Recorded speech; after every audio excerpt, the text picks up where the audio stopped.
Hola amigos, quiero pues contarles un poco la historia. Yo sé que han oído algunas versiones de la historia, pero esta historia que les quiero contar hoy va a ser un poco distinta por cuanto quiero expresarles mucho más de lo que fue el recorrido en la construcción del negocio para que les sirva a ustedes no solo como inspiración, sino para que adopten algunas cosas de las que yo aprendí y, y que puedan servirles para la construcción, pues obviamente, de su negocio. Nuevamente quiero enviarles un súper lindo saludo a todos los diamantes de Argentina que hacen posible este increíble evento y pues contarles cómo fue mis inicios en el negocio y ya. Porque las primeras historias que yo escuché a mí me impactaron muchísimo. Yo escuché las historias de Sergio Charo Rivera, escuché la historia de Alejandro Hillera, escuché muchísimas historias, la historia de Luis Costa, la historia misma de Iván Morales, marcaron muchísimo lo que después habría de ser el negocio que yo estaba a punto de construir ahí. La primera vez que me contaron el negocio de Amway, ustedes han oído, a mí me contaron 2 veces el negocio y la primera vez fue cuando apenas había sido yo nombrado rector de la universidad. Yo fui nombrado a los 25, apenas iba a cumplir 26 años y me llamaron para ser rector de una universidad privada en Popayán, que era la ciudad donde yo había terminado de estudiar mi carrera universitaria como abogado. Y yo la verdad en ese momento estaba muy despistado. Yo había estudiado la carrera de abogado, pero yo no quería ser abogado, era una cosa muy rara. Y ustedes creo que se encuentran a muchos estudiantes de la Universidad de Buenos Aires o de tantas universidades que hay ahí en Argentina o en los países donde ustedes vivan, donde ustedes se encuentran que son estudiantes que están haciendo esas carreras, pero no saben para qué rayos las están haciendo, sino que las hacen por la fuerza de sus padres, por la fuerza de la cultura, por la fuerza social que se imprime sobre los jóvenes para que hagan una carrera, porque al fin y al cabo es algo que hace todo el mundo, ¿no?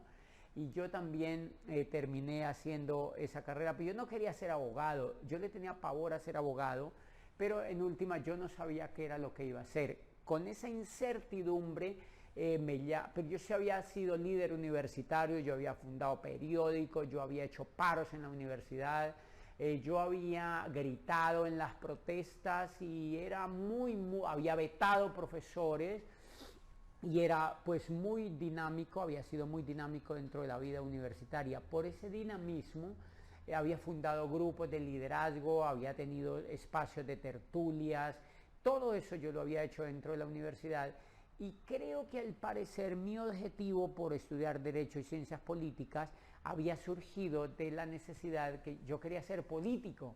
A mí me gustaba mucho la vida de políticos famosos y de políticos que habían impactado la historia y eso me había llamado mucho la atención y quizá por eso elegí esa carrera. Pero ya al final de la carrera había perdido como la perspectiva de eso y entonces como que ya había decidido no ser político y ahora me encontraba en un túnel sin salida y es ¿qué rayos voy a hacer con mi vida? Y ya tenía 26 años. ¿Y qué voy a hacer con mi vida? Y ya soy abogado y no tengo para dónde irme. Pues me llaman a mí para ser un poquito así como vicerrector de una universidad privada, pequeña, era una universidad de unos 1000 y pico de estudiantes, no era la gran cosa, y además era una universidad malísima, es decir, no era de buena calidad en la academia, y pues me llaman a ser el vicerrector de esa universidad, por supuesto que yo acepté porque eso me permitía tener ingresos, tener plata, que es lo que a todo estudiante le gusta, ¿no? Y yo no me había graduado como abogado porque los abogados normalmente tienen que hacer una tesis y una cosa que se llama preparatorios para permitir recibir el título de abogado. En Colombia y casi en todas partes del mundo ese tipo de carreras son complicadas de graduarse y por supuesto yo no me había graduado. Cuando yo voy a la entrevista a esa universidad me dijeron no hemos escuchado de usted, yo iba referenciado justo por una persona que hoy es diamante de nuestro negocio y que había trabajado conmigo en los movimientos estudiantiles. Él se llama Mauricio Castillo, que es diamante, él es diamante del grupo nuestro en Bogotá, él es el esposo de Pancha, el Mauricio y Pancha. Él, digamos, Mauricio era mi amigo en la universidad y con él yo había batallado muchísimos temas universitarios. Y cuando él escuchó en una reunión de rectores de las universidades de ahí de Popayán que necesitaban a alguien joven para que fuera algo así como coordinador académico, vicerrector de la universidad aquella, pues él me referenció, dijo, yo conozco una persona que es muy dinámica y que no sé qué, y que y él me edificó. Entonces el rector de esa universidad dijo, llamémoslo, dame el teléfono, yo lo quiero llamar. Y me llamaron y yo fui un poco desganado porque yo, la verdad, yo no quería trabajar. Yo toda la vida, debo decirle, tuve pavor al trabajo, nunca me gustó el trabajo y no creo que el trabajo sea la vía para sacar a un país adelante y a una persona adelante. Por eso el libro de Piense y hágase rico, ahí no dice trabaje y hágase rico, ahí dice piense y hágase rico. Y yo creo que ya intuía que eso era cierto porque a mí el trabajo no me gustaba. Yo no había querido desde niño trabajar como trabajan los demás niños. Yo tenía un negocio propio en mi casa desde chiquito. Ahora yo ya estaba graduándome como como abogado y no quería ir a trabajar como abogado, pero no sabía cómo ganar dinero. Mauricio entonces me recomendó y me llamaron y yo voy a esta cita ahí y cuando me reuní con ellos, con los directivos de esa universidad, me preguntaron, ¿usted por cuánto trabajaría? Yo le dije, por tanto, que era un sueldo más o menos importante, lo que se usaba en el sector para una persona que salía de la universidad y apenas arrancaba. Y ellos se miraron entre ellos y me dijeron, ¿y es negociable? Y yo le dije, sí, hacia arriba. Es negociable hacia arriba. Y me fui de allí, me despedí de todos ellos, terminó la entrevista y al otro día me llamaron y me dijeron, queremos contratarlo, a la asamblea decidió que usted va a ser la persona que vamos a contratar.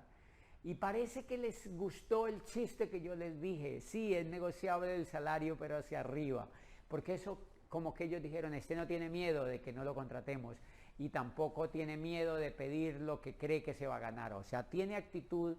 Y era porque seguramente yo había vivido trabajando en grupos de liderazgo, yo había organizado tertulias, como les dije, y grupos de liderazgo en el cual ya había pulido de alguna manera el carácter y había leído y había dado charlas a los universitarios y me había quemado practicando allí, ¿no?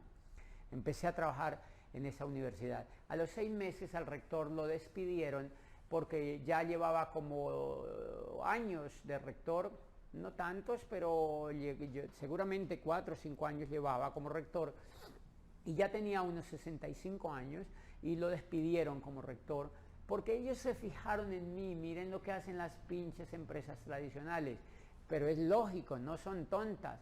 Despiden a los viejos y contratan 2 de 20. Entonces cuando ellos vieron que el rector ya tenía mucho resabio, que seguramente tenía vicios o era ya muy confianzudo, pues dijeron, ¿y qué tal si nombramos este? Y le armaron una pelea, lo despidieron. Yo estaba en Bogotá haciendo una vuelta justo de la universidad, me llamaron doctor. A uno le dicen doctor en Colombia cuando se gradúa como abogado, es una cosa interesantísima. Me dijeron, doctor, ¿usted quiere ser rector de la universidad? Acaba de renunciar el rector, lo habían hecho renunciar. Hemos pensado en usted aceptaría ser rector. Yo le dije, pues yo no me he graduado. Y me dijeron, no hay problema, nosotros arreglamos el estatuto para que permita que usted se posesione, pues que usted asuma el cargo. Les dije, ok, yo sí, yo asumo, yo acepto. ¿Quién iba a decir que no? Yo tenía 26 años y eso me aumentaba el sueldo y el prestigio en Popayán, o se era rector de una universidad o se era obispo, no había otra opción. O sea, eran poquísimos los cargos y yo dije, wow, listo.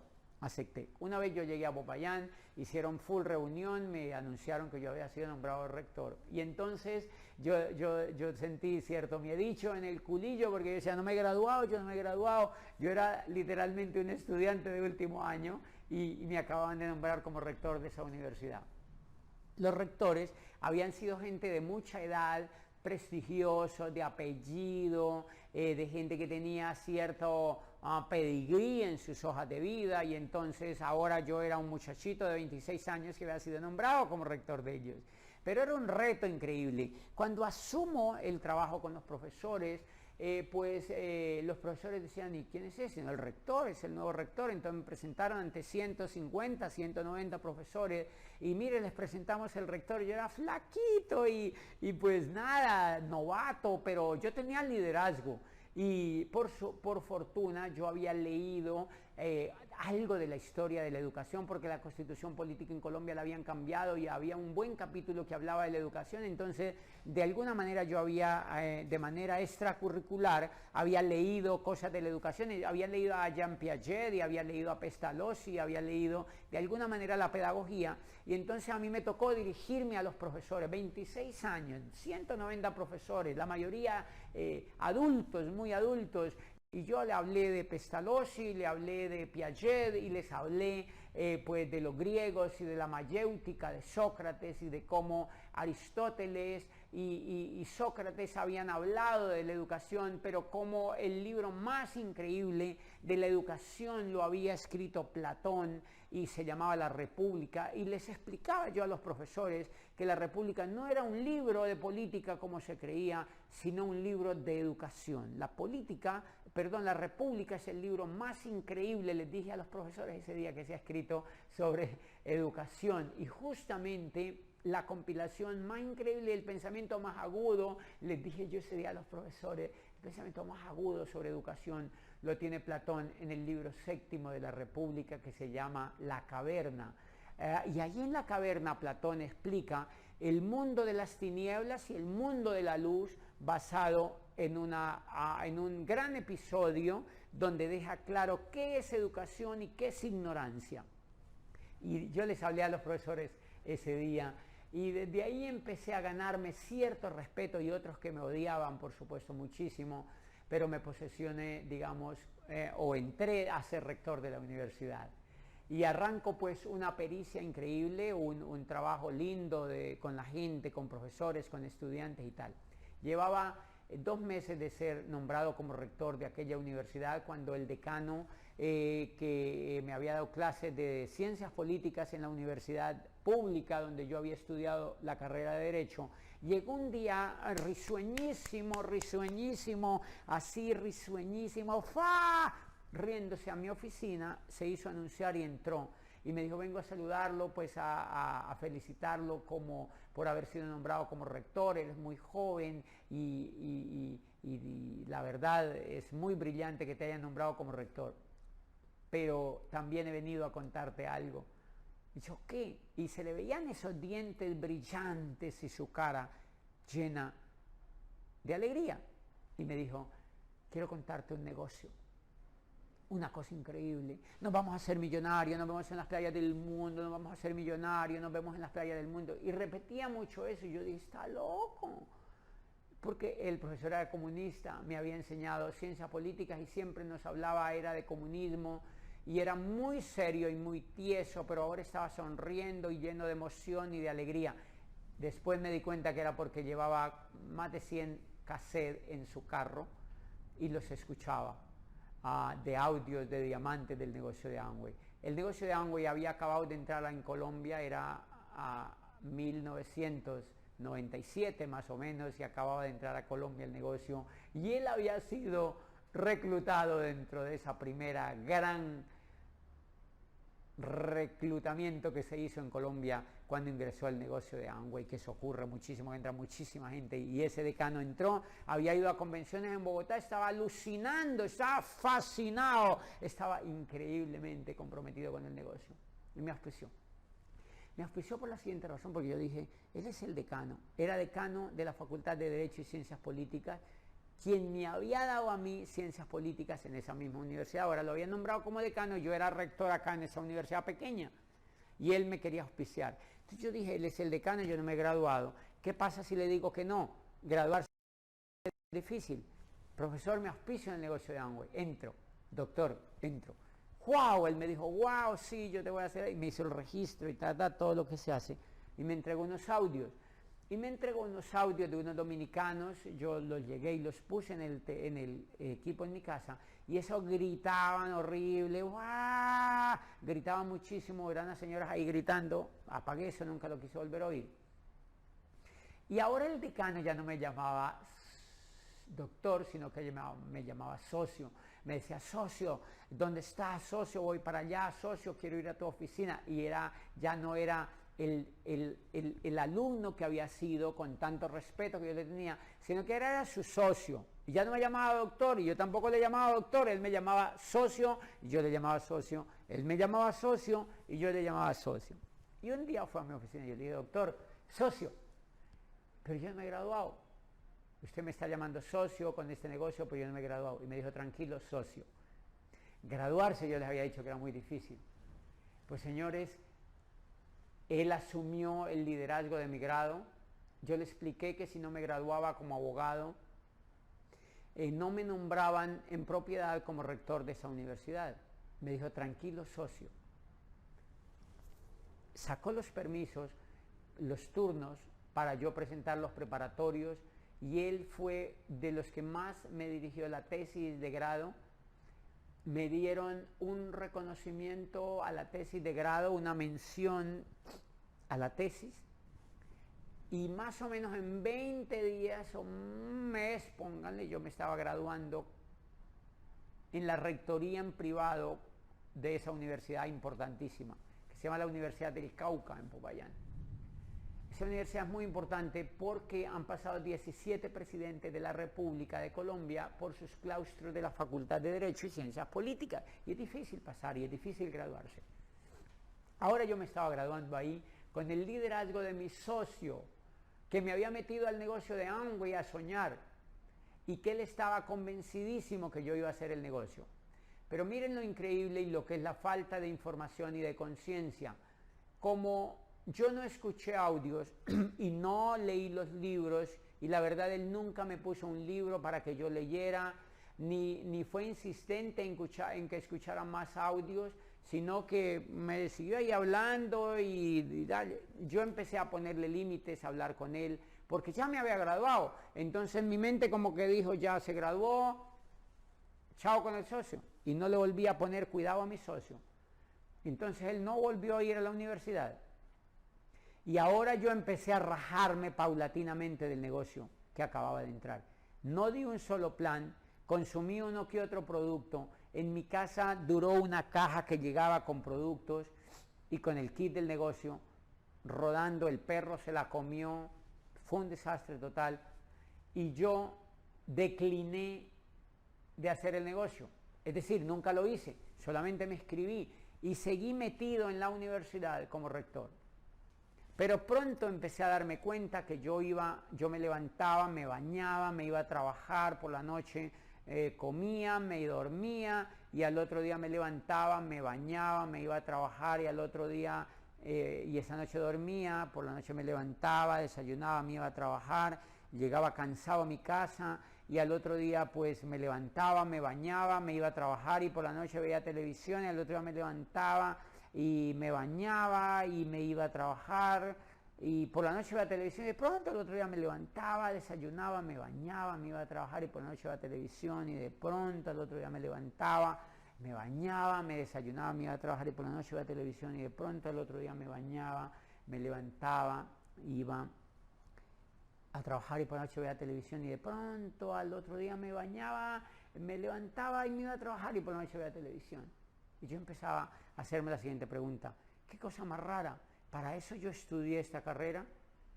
Y veía el entorno, y yo veía que todo el mundo era parado en los trancones de los carros, en los tapones de los carros que se hacen en todas las ciudades grandes o pequeñas hoy del mundo, parados esperando que la vida pasara, viéndole el fundillo a otro carro, en trancones de horas y horas, todo por ir a trabajar.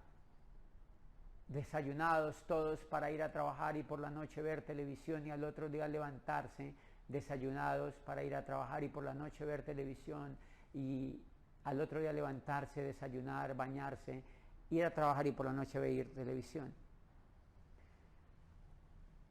Y yo empecé a aburrirme. ¿Ustedes no se han aburrido de hacer eso? ¿Acaso ustedes no han sentido aburrimiento de hacer eso? ¿Acaso ustedes no han visto a sus padres, a sus profesores o a sus colegas afuera haciendo eso? Eso es una pregunta filosófica ¿qué hago yo aquí? ¿Para qué hago esto? ¿Por cuánto tiempo voy a hacer esto? Recuerden que la filosofía surgió en los griegos porque se hicieron preguntas. Y una de las cosas más lindas en este negocio que a mí me pasó es que yo me hice la pregunta, ¿qué hago yo aquí? ¿Qué hago yo haciendo esto? ¿Qué hago yo haciendo esto? ¿Qué es lo que hago yo haciendo esto? Y sobre las preguntas se han transformado vidas y ha pasado muchísimas cosas en la historia del hombre sobre la tierra. Newton mismo, recuerden que se hizo una gran pregunta que después transformó la ciencia y la historia, y un día estaba acostado debajo de unos árboles en la finca de un amigo cerca a Londres y vio que cayó al fondo de los árboles una manzana y preguntó, ¿por qué cae la manzana? ¿Por qué no se va hacia arriba? ¿Por qué va hacia abajo? Y se hizo esa gran pregunta. ¿Y quién iba a creer que esa gran pregunta daba origen a la teoría de la gravedad, a la ley gravitatoria? Y que sobre aquella teoría todos los científicos posteriores del mundo se hubieran de batir las mayores debates y las mayores polémicas sobre la física, sobre las matemáticas y sobre la construcción del universo. Y astrónomos del mundo entero tendrían que ver de ahora en adelante, había un aporte más sobre la concepción del mundo. Todo porque Newton vio caer una manzana. Eso transformó la historia de la ciencia moderna. Y la pregunta que yo me hice, ¿por qué yo tengo que hacer esto siempre? No transformó el mundo, pero transformó mi vida. Esa gran pregunta transformó mi vida, porque me inquietó demasiado, me aburrió demasiado. Yo seguía haciendo esto y veía que los magistrados, los médicos, los abogados, veía que las secretarias y las profesoras, veía que las enfermeras y las fisioterapeutas hacían lo mismo. Iban a su casa, trabajaban, iban a dormir, se bañaban y volvían a trabajar. Y trabajaban y se bañaban y se levantaban y iban a dormir. Yo me preguntaba, ¿por cuánto tiempo tengo que hacer eso? Y el cerebro me decía, por toda la vida. Y eso jamás me dejó en paz. Pues miren lo increíble, habían pasado 5 años haciendo esto ahí en la universidad, hasta que un día me senté, así como se sienta un Buda, así cruzado, me senté en mi cama y dije, es increíble, yo no quiero seguir así, mi vida no es interesante, yo no quiero seguir yendo a trabajar y levantándome, yendo a trabajar y por la noche viendo televisión, no, yo quería soñar, pero ya no soñaba. Los sueños que había tenido de niño y los sueños que había tenido en la universidad se habían esfumado por hacer esto. Esto mata los sueños, señores. Esto sí que mata los sueños. Esto sí que mata los sueños y por eso tenemos las calles de Buenos Aires, de Córdoba, las calles de Mar del Plata y las calles de Uruguay y las calles de Londres y de París y las calles de Santiago de Chile y las calles de Quito y de Bogotá. Y las calles de Los Ángeles y de Las Vegas y de Madrid y de Lisboa y de Roma y de Milán y de Dubái las tenemos llenas de zombies, de muertos vivientes que no saben para dónde van, que ya no sueñan, porque esta pregunta no se la han hecho. ¿Y yo por qué hago esto? ¿Y por cuánto tiempo hago esto? Pues ese día yo me senté en posición de Buda y pregunté eso. Y el cerebro me dijo por toda la vida. Y yo pensé ese día, no puede ser que por toda la vida, yo necesito transformarme, yo tengo que ser un líder, yo tengo que hacer algo increíble y voy a entusiasmarme más con lo que hago, voy a hacer cosas distintas. Y al otro día me levanté con una fuerza increíble por lo que había pensado esa noche. Me levanté, desayuné, me bañé, me fui a la universidad y por la noche vi televisión, dormí esa noche, al otro día me levanté con un ánimo increíble, desayuné y me fui a trabajar y por la noche vi televisión. Y después me levanté, me bañé, me fui a trabajar y por la noche vi televisión. Y un día me levanté, me bañé y me fui a trabajar y fui a trabajar y vi televisión. Y al otro día me levanté, me bañé, desayuné, fui a trabajar y por la noche vi televisión. Y no había cambiado nada. Seguí igual, seguí en las mismas. ¿Y por qué no había cambiado nada? porque no era solamente la pregunta filosófica, era el fondo de todo. Me faltaba información, me faltaba conocimiento, me faltaba conciencia, me faltaba entenderme a mí mismo, me faltaba muchísimas cosas. Es decir, porque yo comprendo a la gente que se raja en el negocio de Amway, porque creo que el negocio de Amway es mucho más profundo de lo que nosotros lo vemos. Uno cree que es hacer 3 pinches cosas, auspiciar personas y mover algún tipo de volumen y educarse. Y creo que es más profundo, es tener conciencia de nosotros mismos, es aprender a soñar, es darnos cuenta que la mayoría de la masa vive haciendo esto y que cuando nosotros optamos por hacer el negocio de Amway salimos de esa masa pinche y ahora tenemos la oportunidad de ser libres y de soñar, y eso me parece que es un fondo más increíble que cualquier otra cosa. Pues yo me di cuenta que seguía en lo mismo y que no era solamente tomar la decisión y hacerse la pregunta, seguía en lo mismo, pero tampoco me resistí de estar ahí. Cumplía más o menos el 6º año y yo dije, ¿y ahora qué hago? Y yo dije, bueno, ya soy psicólogo, ya soy abogado, todo el mundo me dice doctor, pero he hecho algunos posgrados, pero yo pienso que me falta ser un PhD, yo necesito ser un doctor de una universidad europea. Y entonces empecé a buscar en internet universidades europeas, doctorados, En resumen, terminé encontrando una universidad en Barcelona, en el norte de Barcelona, que se llama la Universidad Autónoma de Barcelona. Y me presenté 2 o 3 veces porque no pasaba. Por fortuna yo había escrito columnas de prensa y había escrito 900 columnas de prensa en 3 diarios, en 2 diarios colombianos y en un diario argentina que se llama La Nación de Buenos Aires. Allí me habían abierto la puerta en una columna siendo rector de la universidad y había escrito ya cosas sobre educación, de hecho sobre sueños, sobre política, sobre economía, sobre muchísimas cosas, y tenía ya alguna gente en Argentina que me seguía por mis columnas. De hecho, ustedes mismos seguramente podrán entrar a las historias de Google y darle José Bobadilla a la Nación de Argentina, y es muy posible que todavía no hayan borrado algunas de las columnas que escribí en aquel tiempo, en la búsqueda incesante de hacer algo nuevo y de decirle al mundo alguna voz que estaba ahogada dentro de mí y que quería expresarla. Y con esa búsqueda, con toda esa búsqueda de escribir, yo mandé esas columnas a la Universidad Autónoma de Barcelona y me dijeron, por fin eres aceptado como aspirante a doctorado. Y habían aceptado a más o menos 40 personas de todo el mundo. Habían brasileros, habían argentinos, habían panameños, gente de toda América Latina, unos poquitos alemanes y españoles y el resto italianos y colombianos. Y cogí mis maletas y me fui para Europa. Renuncié al cargo de la rectoría y llegué a España, me senté allí con mis 2 maletas y empecé las clases de aspirante a doctor. Duré 1 año allí y pronto empecé a darme cuenta que la vida en España consistía en lo siguiente: la gente se levantaba por la mañana, se bañaba y se iba a trabajar, y por la noche veía televisión, y eso me di cuenta porque uno de los profesores que me daba clase le dije, profesor, cuénteme un poquitico cómo es el ritmo de su vida.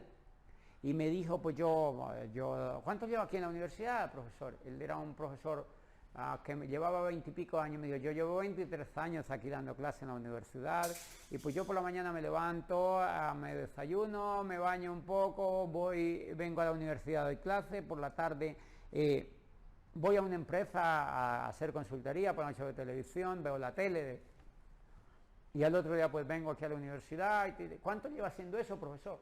23 años.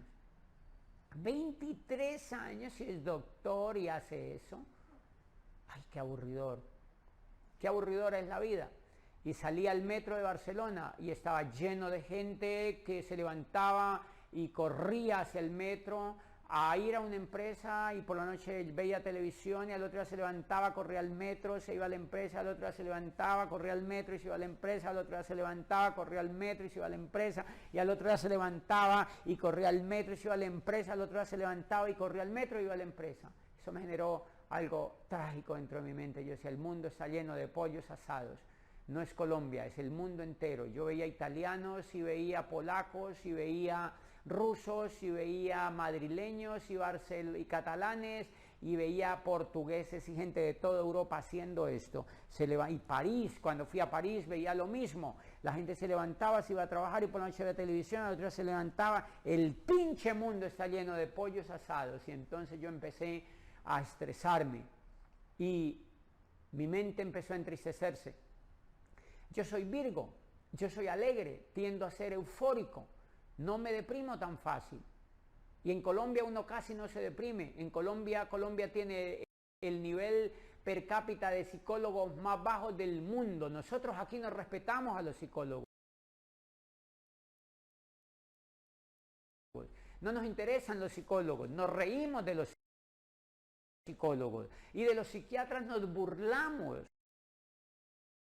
No nos gustan los psicólogos ni nos gustan los psiquiatras. ¿Saben por qué? Porque ocupamos durante varios años el puesto de ser el país más feliz de la tierra. Después nos lo quitó Costa Rica, pero es porque ellos tenían amigos allá en el comité. Colombia ha sido siempre el país más feliz del mundo. Colombia es lleno de felicidad. Y entonces yo era feliz, demasiado feliz y nunca me había deprimido. Y ese día voy en el metro de Barcelona y sentí que una lágrima se me corrió por la mejilla y estaba triste y empecé a llorar y no sabía por qué y lloraba y yo me hacía el tonto para que la gente que iba al lado del metro no me viera. Fui a la universidad, estaba muy triste. Un compañero me dijo, ¿qué te ha pasado? Te veo los ojos rojos. Y le dije, no me pasa nada. Fui a clase muy mala. Salí. Yo sentía dentro de mí que me estaba preparando para levantarme, irme para hacer un pollo asado durante toda la vida.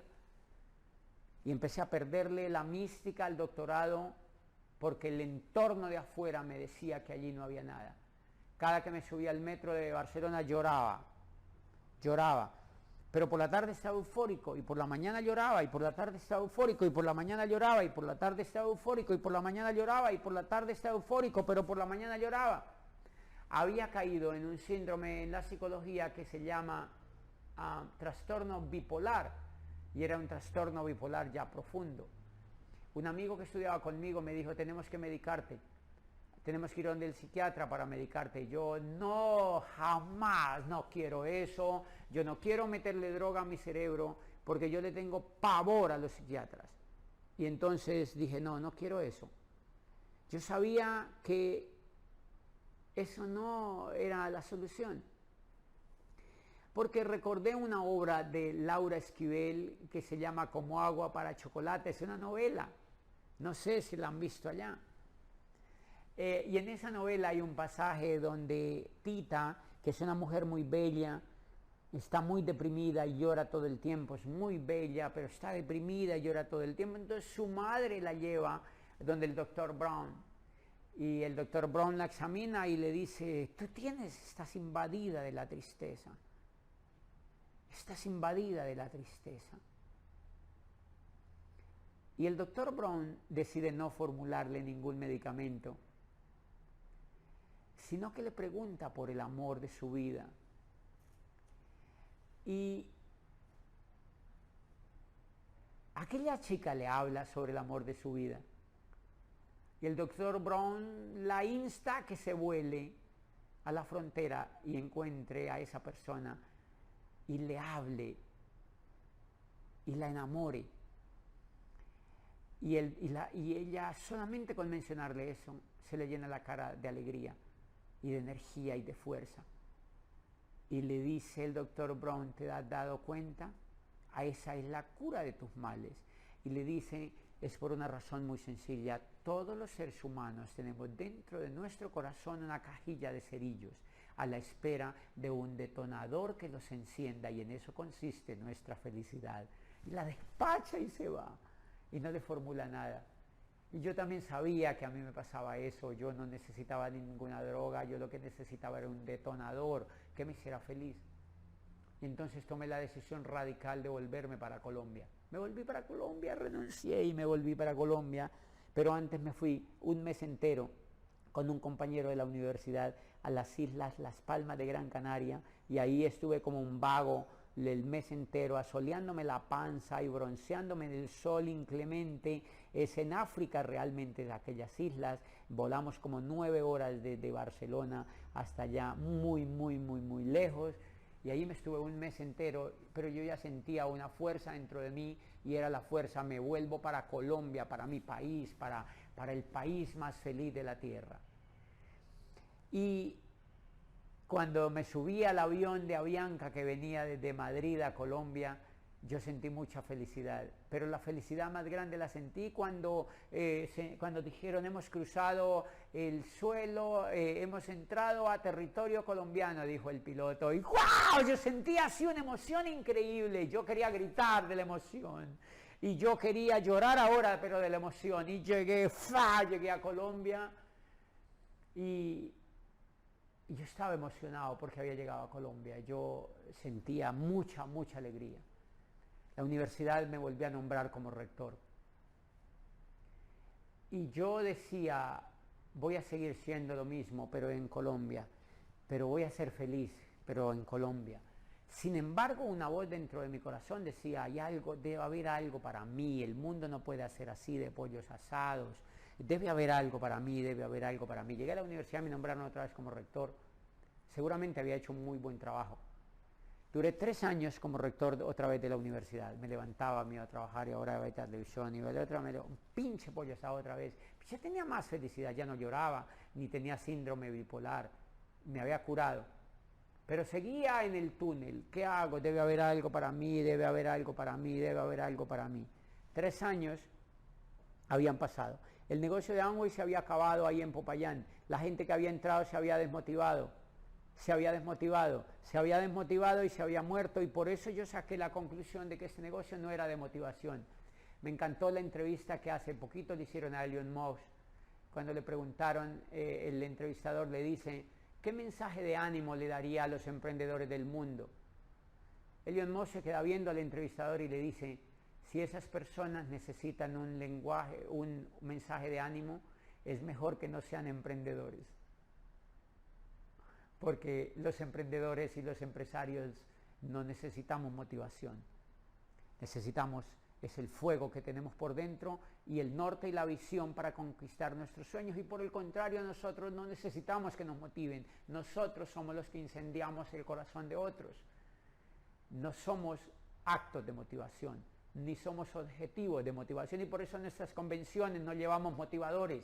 Nosotros no llevamos motivadores a nuestras convenciones y repudiamos prácticamente todo lo que sea motivación alrededor del negocio, porque no tiene nada que ver con nuestro negocio. Y yo ya estaba feliz de volver a Colombia, volví como rector de la universidad y todos los días yo decía, debe haber algo para mí, debe haber algo para mí. Quiero contarles esto maravilloso, duré 3 años haciendo eso otra vez en Colombia, levantándome, yendo a trabajar y por la noche viendo televisión, levantando, yéndome a trabajar y por la noche viendo televisión, pero siempre con una gran plegaria por dentro, debe haber algo para mi universo, debe haber algo para mí, debe haber algo para mí, debe haber algo para mí, debe haber algo para mí. Yo no perdía la esperanza, pero era tan pequeñita, Todo el negocio de Amway ya se había muerto, excepto una persona que se había quedado. Esa persona un día me lo encuentro en la calle, iba bonito, iba de corbata. Hacía 1 año había tomado la decisión de hacer el negocio de Amway y durante esos 8 años no se habían rajado. Él y su mujer se habían quedado en el negocio toromboleando, habían llegado al 12 y se habían caído, estaban solos literal, escuchaban muchos audios e iban a los seminarios y a las convenciones a 3 horas de camino y dejaban sus hijos encerrados en su casa. Eran Gustavo y Diana. Y Gustavo y Diana no se habían rajado. Ahora yo lo encontraba en la esquina y lo saludé. Yo lo había visto hacía 10 años o 7 años u 8 años, cuando el negocio de Amway lo había llegado y cuando el decano me había contado y cuando yo había ido a alguna pinche reunión de esa, yo lo había visto allí sentado a él y lo volví a ver por allí, en la calle, en la esquina, con corbata y con saco. Y me dijo, me saludó y me dijo, quiero hablar contigo. Le dije, ¿de qué? Y me dijo, tengo que contarte una cosa. Le dije el miércoles y fue a mi oficina y ha sido la reunión más poderosa que he tenido en mi vida y la más gratificante y la más bella. Y yo le agradezco muchísimo a Gustavo porque ese día me saludó y porque me contó el negocio.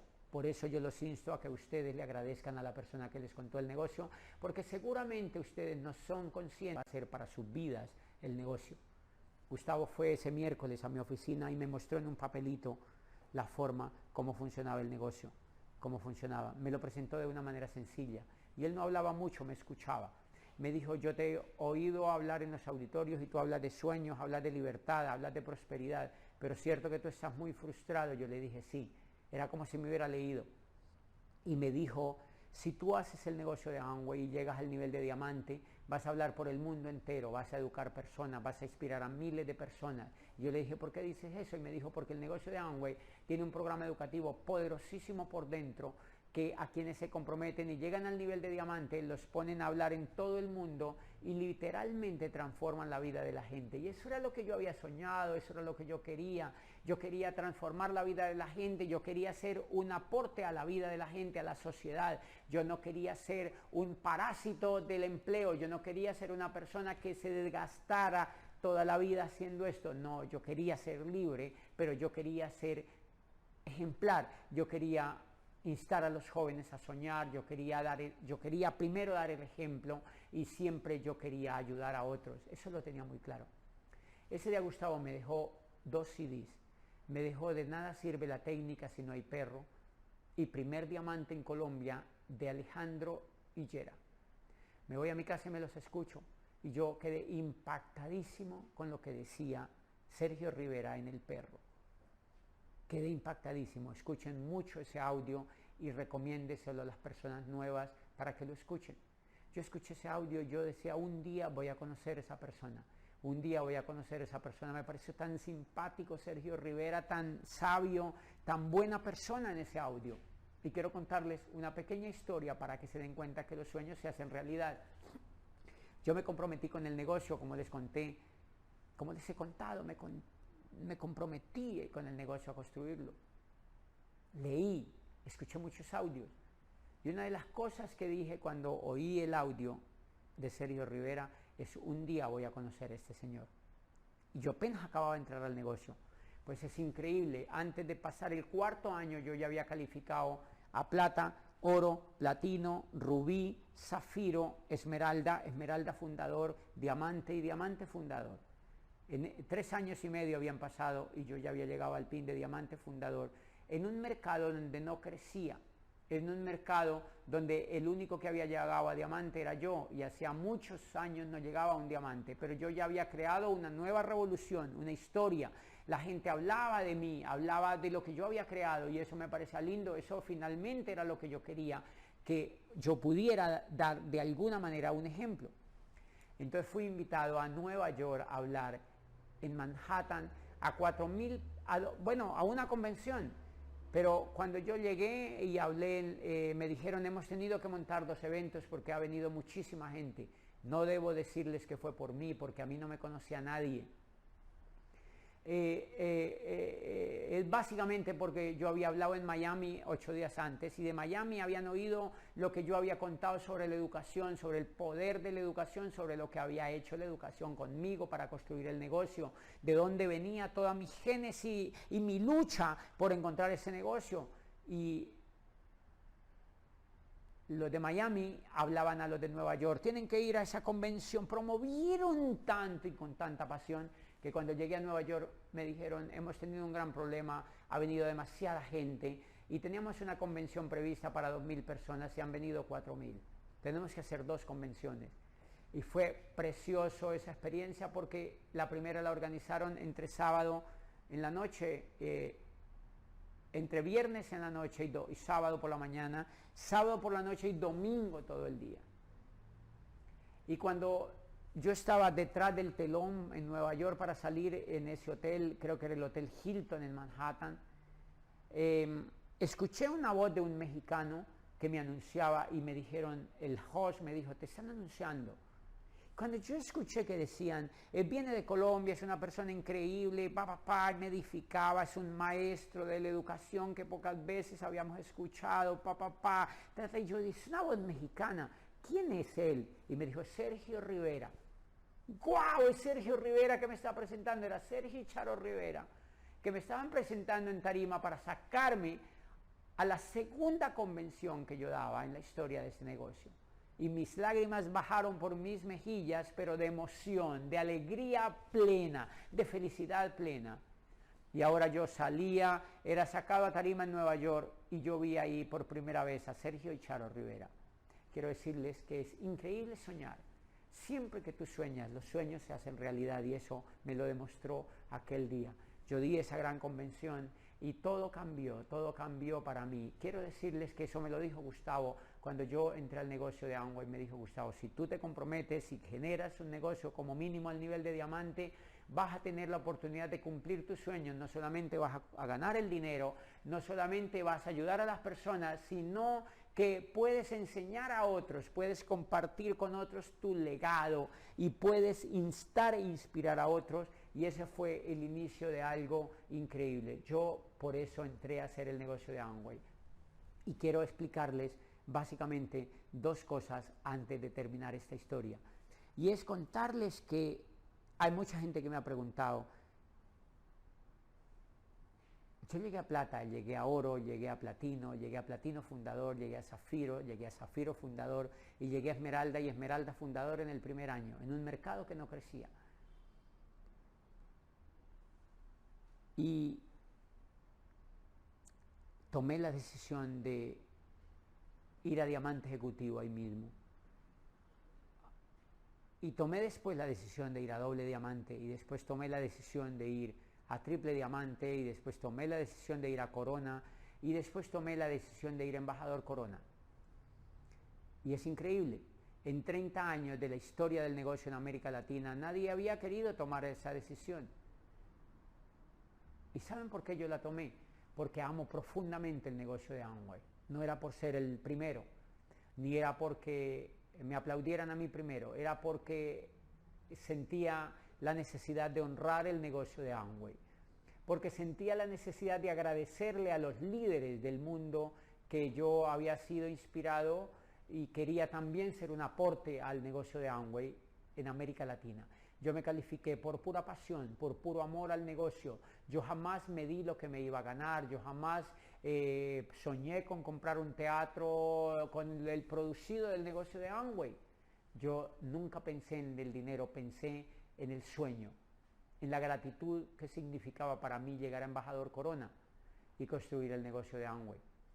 Y déjenme decirle que en Michigan, cuando fui invitado allá como embajador corona, Amway me llevó en un jet privado de $60 millones en una visita, digamos, oficial a Michigan, y era la primera vez que yo visitaba esa ciudad y la sede mundial del negocio. Y allí me preguntaron que por qué yo había hecho el negocio con tanto ímpetu en una década. Y yo les dije, cuando yo veía a esa persona que me preguntó, a nivel de periodista que me hizo la pregunta, yo decía, él no comprende toda mi lucha, él no comprende toda mi súplica, él no comprende todo lo que yo le dije al universo. Ahí debe haber algo para mí, debe haber algo para mí, debe haber algo para mí. Él no comprende eso. Y por eso yo lo hice lo más grande que yo podía hacerlo y lo sigo haciendo, y por eso sigo comprometido, y por eso sigo soñando, y por eso sigo conociendo gente, y por eso sigo colocándome frontales, y por eso sigo amando, y por eso sigo edificando, y por eso sigo perdonando, y por eso sigo soñando, y por eso sigo siendo imperfecto y sigo mejorando, y por eso sigo recorriendo el mundo y diciéndole a los jóvenes que una de las cosas que tienen que descubrir es el network marketing y el negocio de Amway para que cumplan los sueños. Mi lucha y mi súplica se compensó con la oportunidad del negocio de Amway. Jamás he vivido más pleno como desde que empecé a construir este increíble negocio. Jamás he vivido más emocionado y más edificado y más realizado y más pleno como he vivido construyendo el negocio de Amway. Y jamás me he sentido ayudando tanto como me he sentido en la construcción del negocio de Amway. Y he ganado el dinero que nunca me imaginé que iba a ganar. Nunca me ha sobrado siempre el dinero para hacer las cosas, pero eso no es lo importante. Vas a ganar el dinero que quieras. El dinero es importante, pero solamente un punto de la ecuación. Lo más lindo es los corazones que cambiamos, lo más lindo es las lágrimas que hacemos derramar de felicidad por cuando una persona se califica como diamante. Lo más lindo es haber visto a sus líderes en Argentina cuando llegaron a diamante. Lo más lindo fue haberlos visto en su reconocimiento, como yo me emocioné cuando fui al reconocimiento de Pablo Di Benedetto, cuando fui al reconocimiento, cuando vi que Julián y Natalia llegaron a diamante, cuando vi que Ceci y Ariel llegaron a diamante, cuando vi que Yamil Raidán llegaron a diamante, cuando vi que todos sus diamantes llegaron, esos chicos jóvenes que llegaron allí a diamante y lloraron de la emoción y de la felicidad. Yo me emociono muchísimo cuando veo a los platinos en el viaje de liderazgo que han llevado a sus padres a por primera vez viajar en avión muchas veces y tenerlos en el mar y en hoteles increíbles y con toda la gloria y la edificación que le dan, güey, a las personas. Yo me emociono con eso y me he emocionado muchísimo en tarimas cuando me llevan niños atrás del backstage y la madre les dice: mi hijo te ve por YouTube todo el tiempo y está emocionado viéndote por YouTube. Y me dicen: pero hay un gran problema con mi hijo, me dice su madre. ¿Cuál problema? Me dice: mi hijo no quiere ir a la escuela. Y yo me quedo viendo a aquel chico y le digo: niño, eres un niño brillante, tienes que seguir así, no le hagas caso a tu madre, eres un niño brillante y vas a ser un genio si sigues tus propios instintos. Pero me he emocionado muchísimo cuando se han subido abuelitas en México y que es de los sitios donde me ha pasado algo maravilloso. Una abuelita se sube y llorando me abraza y me dice: yo me subí aquí a la tarima porque quería darte un abrazo. Me dice: yo vengo de una sierra increíble, desde una montaña increíble donde vivo y yo tengo acceso allí a internet y yo veo tus videos y yo lloro viendo tus videos y yo sueño. Y yo le digo: ¿cuántos años tú tienes? Y me dice: tengo 86 años. Y era una abuelita preciosa y lloraba y me decía: yo he vuelto a soñar con tus audios y he vuelto a soñar con tu sueño. Y yo digo, valió la pena hacer ese negocio, porque si no lo hubiera hecho, esa abuelita no hubiera vuelto a soñar. ¿Cuántas personas van a soñar con que ustedes triunfen en el negocio? Muchas veces no lo hagan por ustedes mismos, háganlo por los demás también. Y van a cambiar el mundo de la gente, van a cambiar a millones de vidas y ustedes ya fueron bendecidos con la oportunidad del negocio. Asegúrense de honrarlo porque van a ser felices y van a cambiar la vida de millones de personas. ¡Wow! ¡Qué impresionante lo que acabamos de vivir!